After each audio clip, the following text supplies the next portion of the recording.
Alors bonjour à tous et merci à nouveau d'être présents à Santexpo, qui est un événement porté sur les innovations dans le champ de la santé et des nouvelles technologies. Et aujourd'hui nous avons la chance avec managersanté.com d'être accueillis sur le stand de la CASDEL, qui est notre partenaire, et auprès desquels nous avons la possibilité de pouvoir recevoir des experts pour nous parler un petit peu des innovations dans le champ de la santé. Et aujourd'hui nous sommes vraiment ravis de pouvoir accueillir Muriel Benita, qui est fondatrice et présidente de Medintex. Alors nous sommes très heureux de vous accueillir. Donc, bonjour chère Muriel. Et donc nous avons trois questions du coup à te poser. Donc la première question, c'est Medintex, une très belle initiative. Donc de quoi s'agit-il et dans quel contexte cette initiative s'inscrit? La deuxième question, c'est quelle est la portée que Medintex souhaite promouvoir à l'horizon de 2023? Et puis la dernière question, c'est quelles sont les pistes qui seraient tout à fait intéressantes à explorer et qui ne sont pas explorées par ailleurs, contrairement à d'autres événements qui pourraient, je dirais, nourrir la réflexion sur le champ des innovations. Alors peut-être dans un premier temps, Medintex, quelle est la genèse de cette très très belle initiative? D'abord, merci pour cette invitation. On tient beaucoup à la présence de managersanté.com dans le paysage de la santé.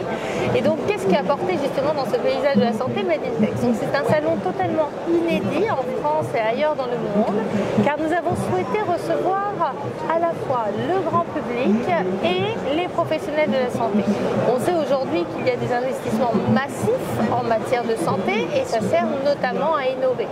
Donc ces innovations et ces nouvelles technologies viennent transformer le rapport que les médecins ont à la santé et que finalement les patients ont à leur médecin.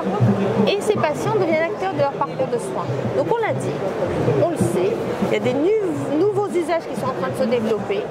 Encore faut-il les faire adopter par ceux qui doivent les utiliser. Donc on a décidé de mettre sur un même plateau, dans un même endroit, le parc floral, en mars 2022, donc 6000 visiteurs issus du grand public à hauteur de 57%, 43% donc écosystème de la santé, des décideurs de la santé, qui sont venus découvrir ce que la santé a de meilleur à nous offrir. Donc on a pu le découvrir sous forme de conférences de haut niveau, donc certaines avec notre partenaire média Le Point. On a parlé de nutrition, on a parlé de psy, on a parlé de cancérologie, de télésurveillance, etc.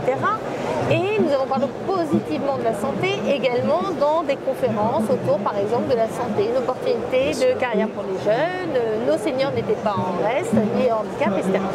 Et puis nous avions donc des stands. Alors, qui était sur ces stands? Nous avions notamment l'écosystème de la santé qui était là de manière dynamique. On avait le Digital Medical Hub, la BPI, Medicine, Cap Digital, tout ce qui compte, Future for Care, la PHP bien sûr, avec à Total Dieu. Donc tout ce qui compte était là.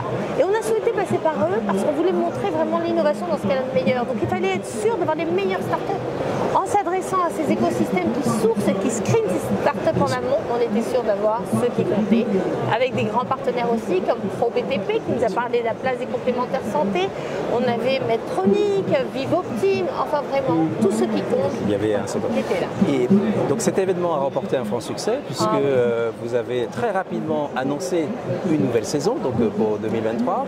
Quel sera, je dirais, le fil conducteur de cet événement, donc Medintex, compte tenu des enseignements que vous avez pu recueillir à travers évidemment cet horizon 360 avec tous les acteurs économiques mais aussi la population et aussi les utilisateurs quelque part de tout ce qui se rapporte à la santé et au bien-être. Alors quel serait le fil conducteur pour 2023? Eh bien déjà nous allons capitaliser sur une réalisation qui est effectivement une édition première mais un succès incroyable avec la présence d'Olivier Véran qui a conclu en tant que ministre des Solidarités et de la Santé la première édition, le soutien de notre président, M. Emmanuel Macron, qui nous a envoyé un courrier soutenant donc, ce salon d'innovation en santé. Donc fort de cela, ce qui va nous porter, c'est continuer à parler d'innovation, de e-santé comme fil conducteur.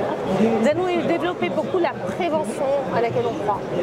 Pourquoi ne pas capitaliser sur ces innovations qui permettent notamment d'éviter à une femme d'avoir un cancer du sein en le dépistant 5 ans avant qu'il ait lieu, mais il faut le dire. Ou bien nous Nous allons également parler de psy, notamment avec le professeur Marion Leboyer de l'association Fondamentale qui souhaite signer un partenariat avec Made in Tech pour parler de Psytech. E-santé avec le professeur Fabrice Denis qui crée l'Institut national de la e-santé. Et nous parlerons aussi beaucoup d'emploi, car la filière santé est attractive, mais il faut le faire savoir. Et on a besoin de recruter. Pôle emploi et l'APEC qui étaient présents dès la première édition vont être encore plus présents. Nous allons, grâce à eux, travailler sur du job dating, travailler sur la présentation de ces métiers de demain qui sont incroyables et qui demandent de la pluridisciplinarité. Voilà, donc c'est toute notre co-construction actuelle. Donc un événement incontournable, initié en 2022, prolongé en 2023, avec un fil conducteur encore plus, je dirais, ambitieux, et avec en perspective évidemment le fait de pouvoir séduire aussi un public beaucoup plus large, facilitant les rencontres et aussi inaugurant en quelque part, hein, je dirais, comme vous l'avez donné, dans le champ de l'emploi, du recrutement, mais aussi de la présentation de la diversité de ce qui se fait, notamment dans le domaine de la santé. Une ambition forte que vous souhaitez promouvoir avec une notoriété à l'échelle nationale, du coup. Internationale. Internationale. On est déjà sollicité, oui. On avait déjà une dimension européenne, hein, puisque dans la conclusion avec notre ministre Olivier Véran, il y avait également le ministre finlandais, portugais, roumain de la santé. Nous avons bien sûr des sollicitations pour que des délégations viennent de différents pays et être présents à Made in Tech, des startups qui étaient présentes. On a eu beaucoup en fait de pays qui étaient là à travers soit les conférences, soit les startups déjà, soit des ateliers. On va continuer dans cette démarche. Notre démarche, elle doit transcender les frontières. Transcender, d'accord.